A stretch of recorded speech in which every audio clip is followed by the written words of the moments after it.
കേരള ബാങ്കിനെ തരംതാഴ്ത്തിക്കൊണ്ടുള്ള റിസർവ് ബാങ്കിന്റെ നടപടി സഹകരണ രംഗത്ത് നടമാടിക്കൊണ്ടിരിക്കുന്ന അഴിമതിക്കെതിരായ ശക്തമായ നീക്കമാണ് എന്നാണ് സാമ്പത്തിക രംഗത്തെ വിദഗ്ധർ നിരീക്ഷിക്കുന്നത്. അതേസമയം CPM-നെ സംബന്ധിച്ച് ഈ നടപടി അവരുടെ സംഘടിതമായ സഹകരണ കൊള്ളയ്ക്കുള്ള കുരുക്കുമുറുക്കലാണ്.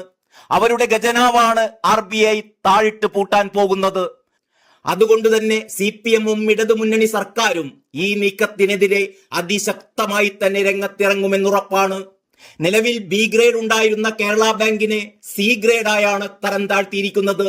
ഇതുവഴി ഇടപാടുകൾക്ക് കടുത്ത നിയന്ത്രണം വരും. ഇനി മുതൽ 25 ലക്ഷത്തിനു മേൽ വ്യക്തിഗത വായ്പ നൽകാനാവില്ലെന്ന് മാത്രമല്ല, കൊടുത്ത വായ്പകൾ ഘട്ടം ഘട്ടമായി തിരിച്ചുപിടിക്കാൻ നിർദ്ദേശം നൽകിയിരിക്കുകയുമാണ്. നബാർഡിന്റെ നിർദ്ദേശമനുസരിച്ചുള്ള RBIയുടെ ഈ നടപടി കേരള ബാങ്കിന് കനത്ത തിരിച്ചടി തന്നെയാണ്. നൽകിയ വായ്പകൾ തിരിച്ചു പിടിക്കുക എന്നത് അത്ര എളുപ്പമാവില്ല. വേണ്ടപ്പെട്ടവർക്ക് നൽകിയിട്ടുള്ള വ്യാജ വായ്പകളായിരിക്കും ഇതിൽ പലതും. യഥാർത്ഥ അക്കൗണ്ട് ഉടമ അറിയാതെ നൽകിയിട്ടുള്ള ഇത്തരം വായ്പകൾ തിരിച്ചു പിടിക്കാൻ ശ്രമിച്ചാൽ അത് കരുവന്നൂർ മോഡൽ പൊട്ടിത്തെറിക്ക് കാരണമാവും. ഭരണസമിതിയിൽ വിദഗ്ധരെക്കാൾ രാഷ്ട്രീയക്കാരെ കുത്തി നിറച്ച കേരള ബാങ്കിന്റെ നിഷ്ക്രിയ ആസ്തി നിശ്ചിത പരിധിയായ 7% കടന്ന് 11%ആയതായാണ് RBI നടപടി അനിവാര്യമാക്കിയത് എന്നാണ് അറിയുന്നത്. CPM നേതാക്കൾ അടക്കി ഭരിക്കുന്ന കേരള ബാങ്കിന്റെ വലിയ തോതിലുള്ള വായ്പകൾ കിട്ടാക്കടമായതും നടപടിയിലേക്ക് നയിച്ച കാരണങ്ങളിലൊന്നാണ്. സഹകരണ ബാങ്കുകളിലെ അഴിമതിക്കെതിരായ ശക്തമായ നടപടിയാണ് റിസർവ് ബാങ്കിന്റെ ഭാഗത്തു നിന്ന് ഉണ്ടായിരിക്കുന്നത് എന്ന് നിസ്സംശയം പറയാം. 2019 ജില്ലാ സഹകരണ ബാങ്കുകളെ ലയിപ്പിച്ച് രൂപീകരിച്ചതാണ് കേരള ബാങ്ക്. മലപ്പുറം ജില്ലാ സഹകരണ ബാങ്കും മാത്രമാണ് അന്ന് അതിന് തയ്യാറാവാതിരുന്നത്. പിന്നീട് ഈ ബാങ്കും കേരള ബാങ്കിൽ ലയിപ്പിച്ചു. കേന്ദ്ര സർക്കാർ പ്രഖ്യാപിച്ച നോട്ട് നിരോധനത്തെ തുടർന്ന് സഹകരണ ബാങ്കുകൾ കേന്ദ്രീകരിച്ച് വൻതോതിൽ കള്ളപ്പണം വെളുപ്പിച്ചതായാണ് പറയപ്പെടുന്നത്. ഇതിനെക്കുറിച്ച് അന്വേഷണവും നടപടിയും ഉണ്ടാവാനിടയുണ്ടെന്ന് കണ്ടാണ് വളരെ തിടുക്കത്തിൽ ഇടതുമുന്നണി സർക്കാർ കേരള ബാങ്കിന് രൂപം നൽകിയത്. ഇങ്ങനെ ചെയ്താൽ സഹകരണ ബാങ്കുകൾ അല്ലാതാവുകയും അന്വേഷണവും നടപടിയും ചെറുക്കാനാവുമെന്നും ഇവർക്ക് നിയമോപദേശം ലഭിച്ചിരുന്നു.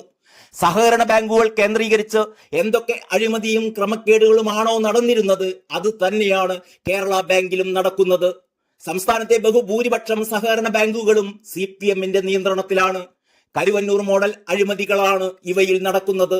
പുൽപ്പള്ളിയിലെയും മാളയിലെയും പോലെ കോൺഗ്രസിന്റെ നിയന്ത്രണത്തിലുള്ള സഹകരണ ബാങ്കുകളിലും വൻ അഴിമതി നടന്നിട്ടുള്ളതായ വിവരങ്ങൾ ഇതിനിടെ പുറത്തു വന്നു. ഇതോടെ ഇക്കാര്യത്തിൽ CPM-ഉമായും ഇടതു സർക്കാരുമായും സഹകരിക്കാൻ കോൺഗ്രസ് തയ്യാറാവുകയായിരുന്നു. കരുവന്നൂരിലെയും മറ്റും സഹകരണ ബാങ്കുകളിലെ അഴിമതിക്കെതിരെ കോൺഗ്രസ് നടത്തിയ സമരം വെറും പ്രഹസനമായി മാറിയതും അതുകൊണ്ട് തന്നെ. സഹകരണ ബാങ്കുകൾ കേന്ദ്രീകരിച്ച് അഴിമതിയുടെ വൻ സാമ്രാജ്യമാണ് കേരളത്തിൽ നിലനിൽക്കുന്നത് എന്ന് ഇന്ന് അങ്ങാടിപ്പാട്ടാണ്. ഇത് നിയന്ത്രിക്കുന്നത് CPM-ഉം പാർട്ടിയും നേതാക്കളും ഇതിൽ നിന്ന് നേട്ടങ്ങളാണ് കൊയ്യുന്നത്. പാർട്ടിക്ക് അധികാരമുണ്ടെങ്കിലും ഇല്ലെങ്കിലും വ്യവസ്ഥാപിതമായി അഴിമതി നടത്താൻ നേതാക്കൾക്ക് ഇതിലൂടെ കഴിയുന്നു. 5000 കോടിയോളം രൂപയുടെ അഴിമതി സഹകരണ ബാങ്കുകളിൽ നടന്നിട്ടുള്ളതായാണ് കണക്കാക്കപ്പെടുന്നത്. ഇതിനെതിരെയുള്ള ഏത് അന്വേഷണത്തെയും അട്ടിമറിക്കാൻ CPM നോക്കുന്നത് ഈ അഴിമതി മൂടിവെക്കാനാണ്. കരുവന്നൂർ സഹകരണ ബാങ്കുമായി ബന്ധപ്പെട്ട് എൻഫോഴ്സ്മെന്റ് ഡയറക്ടറേറ്റ് പിടിച്ചെടുത്ത രേഖകൾ തിരിച്ചു നൽകാൻ ക്രൈംബ്രാഞ്ച് ഹൈക്കോടതിയിൽ പോയത് അഴിമതിക്കാരായ പാർട്ടി നേതാക്കളെ സംരക്ഷിക്കാനാണ്. ലൈഫ് പദ്ധതി അഴിമതി കേസ് പിണറായി വിജയനിലേക്ക് എത്തുമെന്നായപ്പോൾ ക്രൈംബ്രാഞ്ചിനെ ഇറക്കി രേഖകൾ പിടിച്ചെടുത്തതുപോലെയാണ് ഇതും. സഹകരണ ബാങ്കുകളിൽ ആസൂത്രിതമായ അഴിമതിയാണ് നടന്നിട്ടുള്ളത് എന്ന് കാണിച്ച് എൻഫോഴ്സ്മെന്റ് ഡയറക്ടറേറ്റ് ഹൈക്കോടതിയിൽ സത്യവാങ്മൂലം സമർപ്പിച്ചിട്ടുമുണ്ട്. ഏതായാലും RBIയുടെ ഈ നടപടി സഹകരണ രംഗത്തെ ഒരു ശുദ്ധീകരണത്തിന് വഴിയൊരുക്കുമോ എന്നാണ് ഇനി കാത്തിരുന്ന് കാണേണ്ടത്.